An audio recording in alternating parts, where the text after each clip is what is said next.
I just recorded for like 5 minutes and got absolutely nothing. It wasn't actually recording. So, I gotta start all over again. All right. Today I'm going to make an herbal oxymel. Herbal oxymel is basically a traditional tonic. It's been made for a long time by many people, and it can be medicinal or culinary. And basically means an acid and honey. So the acid is raw apple cider vinegar, and this is raw honey, and this is from my buddy Vince, that I work with, and he has his own bees, and he shared this with me, so much gratitude to Vince. And you could just mix those two if you wanted to. Both have health benefits and both act as a preservative, so they last a long time. And raw apple cider vinegar has beneficial bacteria and enzymes. It's an effective solvent for pulling minerals from herbs and whatever else you put in there. And then raw honey also contains enzymes, antioxidants, it's antimicrobial, and it has soothing properties. So oxymels, you can make this for whatever you're having issues with. If you have digestive issues, you could put in digestive herbs. If you are feeling anxious, you could put calming herbs, and you would have this tonic on hand to take as needed or daily for support as well. As we move into the fall, we are in the fall. As we move into the winter, I like to have this on hand for immune support and respiratory health, because I feel like that's what we all suffer with most throughout this season. You're going to start hearing about COVID and the flu and the common cold, and people around you, you know, are going to get sick. And the reason this happens is because of the seasonal transition. In the summer, we all build up a ton of heat in our body, and that heat is normal, it's natural. But if we don't start dissipating that heat as these seasons transition, and then on top of the heat, you get the wind and the dry air, it's like a wildfire. You can have a fire out in the wilderness, and you, if it's damp, that fire is going to go out. But if it's dry and that wind picks up, the fire is going to take off. So that's what happens in your body, inflammation to the max. And so I am going to help my system, my body, try to prevent that by adding a bunch of herbs that support immune health and respiratory health.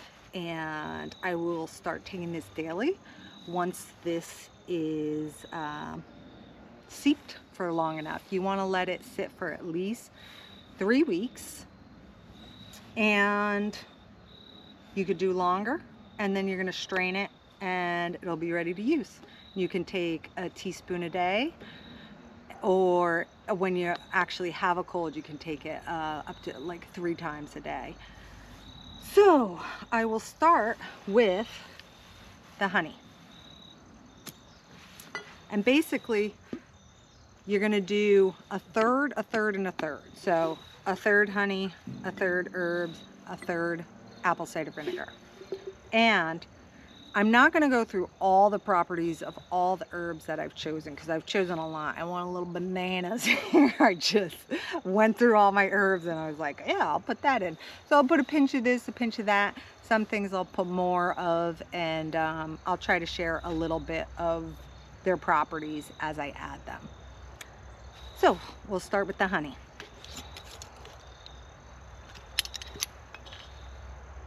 And always glass jars, okay? Because apple cider vinegar will corrode a lot of different substances.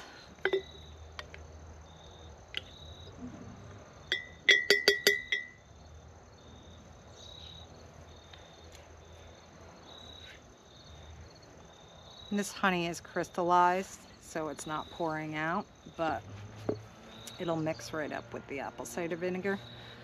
I ain't worried.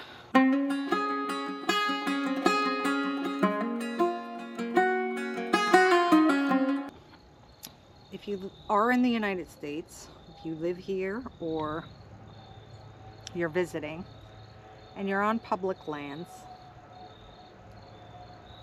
with the government shutdown, please do your best to clean up after yourself and people around you too, who are not as respectful as you may be, or others. Just help do what you can during this time to keep our public lands in good shape, okay?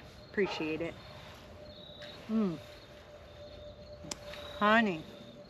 Yummy. Thanks, Vince. All right. So, oftentimes my base is oregano, and I just picked this fresh oregano from the garden. And there's some debris on it, but it'll be strained out later.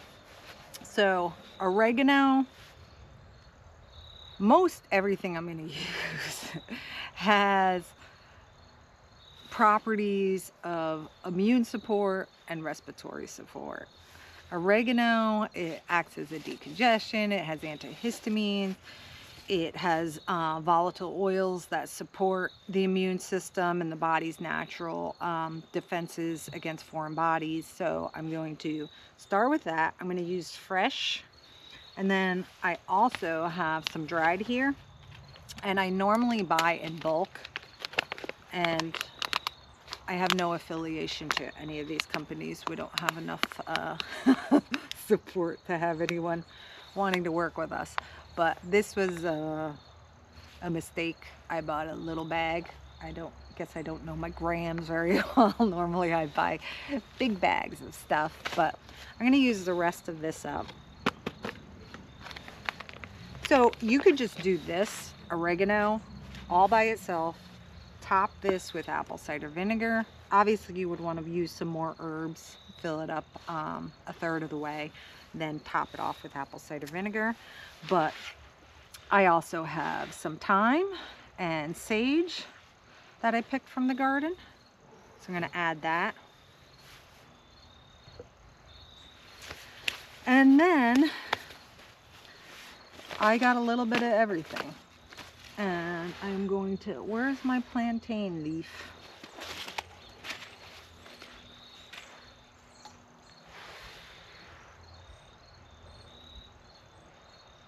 No. I thought I had everything out here. All right, I'll be right back. I gotta get my plant. Okay, never mind. I found it. So, plantain leaf. If you work with herbs, you might know that plantain leaf, which is right here in the ground next to me, it's very good to use as a poultice for bee stings and bug bites. And I swear by this, this works. If you chew on this, you get stung by a bee or wasp, chew on it, put it on the sting. I put a band-aid over it. Much better results. Good for bug bites, but what people don't know, it's also very soothing and healing for the lungs. It contains a mucilage, which eases irritation and dryness, and then also gets rid of dampness in the lungs. So I will add a little bit of that.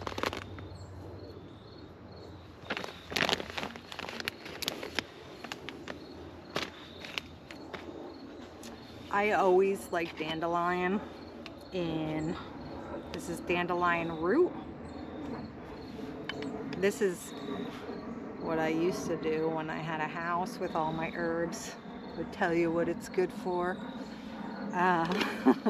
So I always like to add dandelion to a lot of my concoctions, just because it's good for detox, and I feel like we can all always use a little detox in this highly toxic world we live in.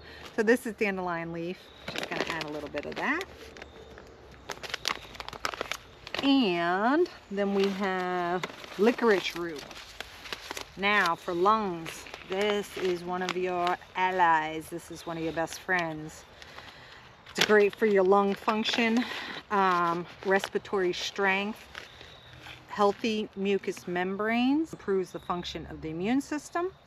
So we're going to put a little bit more licorice in there because of the time of year. And then one of my favorite herbs, which I did do a video on early in the summer when I had some growing back there in the garden. I still have some, which is nettle. I love me some nettle leaf. And nettle is great for so many things, but in this application, I'm using it to support the body's inflammatory response. I forgot to mention that oregano and sage and thyme that I put in earlier also have antiviral effects. Astragalus, right there, it says on there, that's got a healthy immune function, increases activity of white blood cells, boosts energy, increases stamina, and it's safe for long term. It's got a lot of selenium in it. So we are going to add some of this for sure. And this looks very bark-like.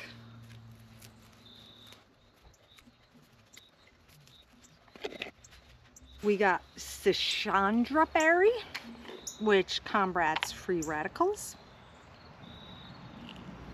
and helps with dryness, both dryness and phlegm.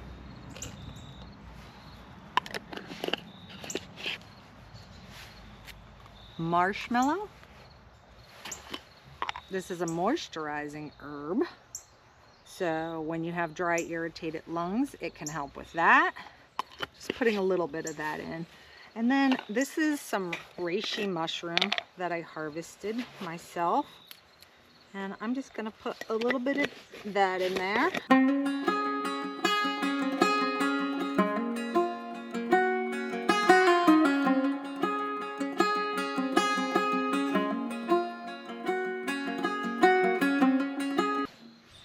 So here we go. And if you've never used raw apple cider vinegar, it does, if you haven't used it in a while, a lot of the good stuff settles on the bottom. So just mix it up a little bit. And then we're just going to pour this over the herbs till they're fully covered. Does that look good? That looks pretty good. Now, I don't measure everything out exactly. You could do a cup of each.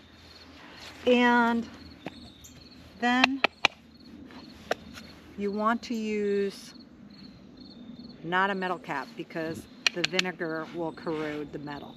So if you can find a plastic cap, wood caps, they make different kinds nowadays. And if you only have a metal cap, then put some wax paper on top and then screw it on, because you want to be able to shake this up, let everything mix together. I'll have to let the apple cider vinegar wear down into the honey. But so basically I'm going to let this sit for 3 weeks. And then I'm going to strain it, and during that 3 weeks I'm just going to keep this in a closet, and when I see it I'm going to stir it up a little bit and just make sure it's well combined. And I will show you when I do strain it and get it ready in jars for, you know, storage. But if I don't get to that by the time you're ready to use it, you basically just strain this in whatever way you want to into jars, and then start using it as, like I said, for maintenance, 1 teaspoon a day. And if you do get a cold, unfortunately, you can take it like 1 teaspoon 3 times a day, and hopefully it helps decrease the inflammation, kicks your immune system in faster, so you're not as sick as long. And I hope it works for you. It's delicious, by the way, too. It's very, it's great. So like I said, if you have digestive issues, anxiety, you want to use it for any different thing, feel free to use whatever herbs suit your fancy. And yeah, Simple, easy recipe to do, quick. Another thing I want to do real quick, well, I just want to show that I was fortunate enough to get a couple more sumac berries, so I'll be making some more sumac tea. I do have a video on that, but I was craving this the other day and really wishing I had one more opportunity to have it, and then I came across these, so super stoked about that. And then lastly, I wanted to share that I think in the fall we should all plant some seeds, and I got some acorns and some chestnuts that I found. And I like to plant some trees every year. Uh-oh, did somebody steal my... Oh, that's too funny. That's too funny. Let me look. Oh, here it is. Okay, so chestnuts are rare. I don't know if this is a hybrid chestnut. I mean, most people would probably say it is. But if you ever come across this nice pokey ball in the forest, this is a chestnut. Casing. The nuts sit inside. You can see there was like 3 nuts in there, and they open up, and the animals just adore these. But I like to try to grow something, and I want to show you a little trick for, oh, I hope you guys have been able to see what I've been doing this whole time. I'm terrible at this. I'm just learning. But if you want to know which of your gathered seeds and nuts are going to grow into trees, you can do the float test. So any acorn that sinks is good. Any that float are unfortunately not going to give you a tree. So I got one good one and one bad one. Well, not bad, it's still a good one, but anyhow. And then same thing, both chestnuts sink, so we are good to go. And it's been a light year for acorns, so I feeling for the animals. Normally I gather more and plant a bit more, but I don't want to take when there's not a plentiful harvest. So I just take these.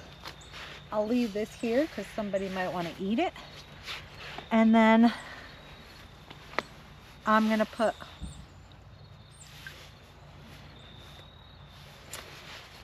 my acorn down here in the soil, couple inches deep, and you want to put it on its side, pat it down, and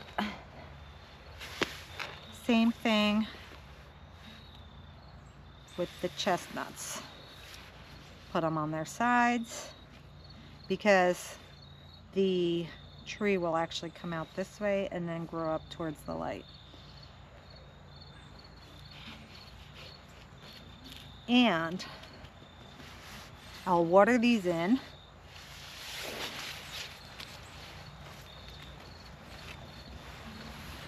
And because everybody's looking for nuts to store this time of year, you got to protect them. And these are some just wire cutouts I made a number of years ago. So what I do is I just cover these and put a rock on top of these. I bury them down in my garden soil, and I just let them sit all winter. And then in the spring I get some trees to sprout up that I can plant out into the environment, and yeah, do my Johnny Appleseed Park. So that's that one. And then I'll do this one. Again, I just put a heavy rock here so the squirrels and chipmunks can't dig them up, and we are good to go. Hope that's helpful. Hope that inspires you to do something this fall to take care of the planet, take care of yourself. Thanks everyone for being here. Appreciate it. Till next time. Bye.